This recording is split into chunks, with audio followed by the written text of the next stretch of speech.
So, a few weeks ago, Paisley Makery posted a new challenge. It's a mystery box, kind of like MasterChef. You have no idea what you're going to get, and you have a set amount of time to make something unique and fun using whatever it is they send you. So, today my box came in. I'm going to start going through it and make a game plan and probably break this into a few different segments because there's no way I'm going to be able to sit down long enough to go from beginning to end. So I'll share updates along the way. So I've spent some time digging through my box. As you can see, there's some little pieces. There's hearts, the ovals that are flat on one side, some rectangular sticks, a long rectangle, and these strange little shapes here.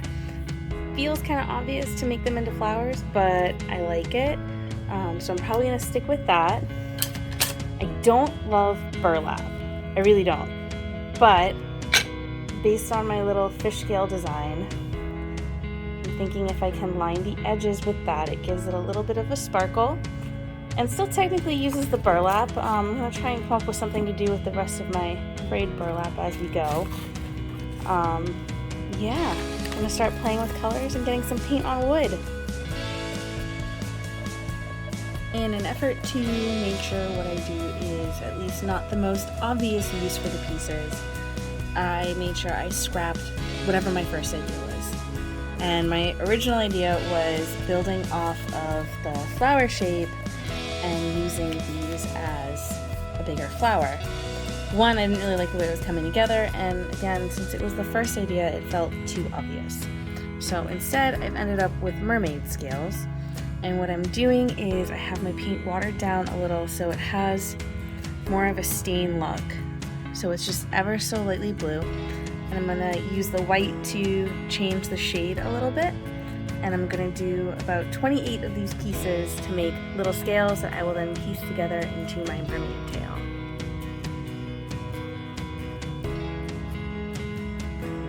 Okay, so I've got all my scales washed with a light coat of paint, and they're sitting here drying. I'm going to move on to the next step, but now feels like a really good time to confess that I've spent the first couple hours of this planning, rearranging, and trying to come to terms with the fact that I feel betrayed by Heather because I was so convinced that one of the colors in this box would be her signature mint teal that is in so many projects. I had no idea what to expect with this box. It's been fun so far, but man, I was so surprised by the color palette, which I should have seen coming with Memorial Day around the corner, and yet I'm still coming to terms with the fact that there's no teal. I will get over it eventually.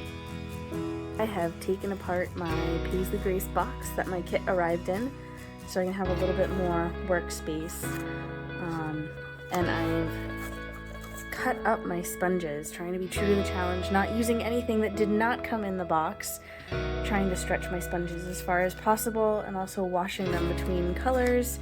As you can see, this one was multiple shades of blue before it became brown. Next up, I am painting my flowers. I am using the trick I learned in the studio to not try to hold on to all these teeny tiny little pieces, but stick them on some painter's tape. So that way they're easier to paint, but I want to paint these little ones a different color than the larger ones. So I am going to move them. I'm keeping them in the same order because I like the exact layout I had them, but this way I don't have to worry about getting the two different shades on the petals that I don't want them on. So yeah, that's what's next. So I have been at this step for over an hour now, but I am finally down to the last 6 scales. It's coming out pretty good.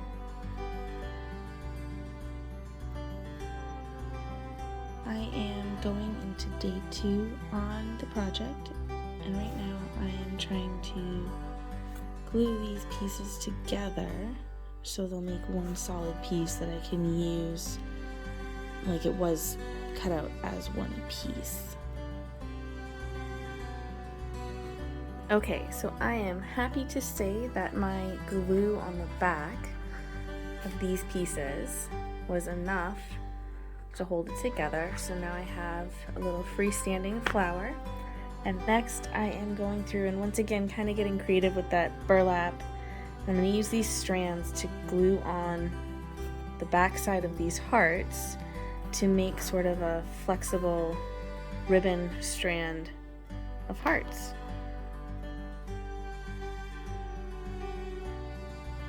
Okay, so I am getting ready to glue on all my scales, and because they won't lay flat and line up right with everything behind it, I want to make sure the glue doesn't end up seeping everywhere and getting stuck.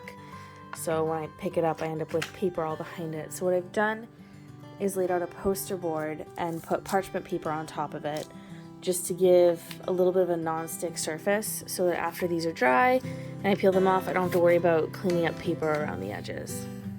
But to help make the curved shape of the tail once the scales are on it, I'm using some of these extra pieces of wood behind it.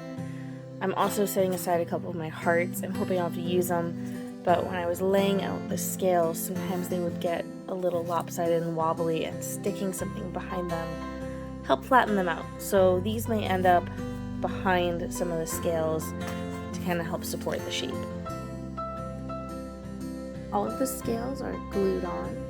Got a little sponge there to support it up while it dries. And I'll let this sit overnight and hope that there's enough glue in the right places to hold everything where it belongs. Scales are glued on. The welcome is glued onto the top part. And I ended up keeving and using some hot glue for this piece of ribbon, which I put across the top. And then the hearts that I used bits of string from the burlap to kind of make this little flexible ribbon of hearts. I'll go on top of the actual ribbon. So I'll trim off those edges and glue that on. Almost there. Alright, so now I've got my silver ribbon and I'm going to make kind of what the tail fins are. I'm going to try and do this one-handed. So I basically found the center point and just folded it in and overlapped a little and just tacked a little glue at the top and the middle just to hold it closed. And then this will end up getting bunched together and tucked up under the little wooden piece to make our tail fins. Almost everything is glued together now. The flowers are on. These are still a little wet, so they're propped up to dry. The tail fins are attached. Also going to dry, and then once that's dry, I can flip it over and I'm going to attach what's left of the hearts that I didn't use. So the bright red ribbon obviously didn't really match the rest of the color scheme, so I painted it. I used some of the silver paint and just put a light coating over it. And it doesn't really show up that well in pictures, but it has like this nice pinkish shimmer to it. So we're gonna braid some of that with a bit of the burlap and make a little hoop to use to hang the rest of the sign.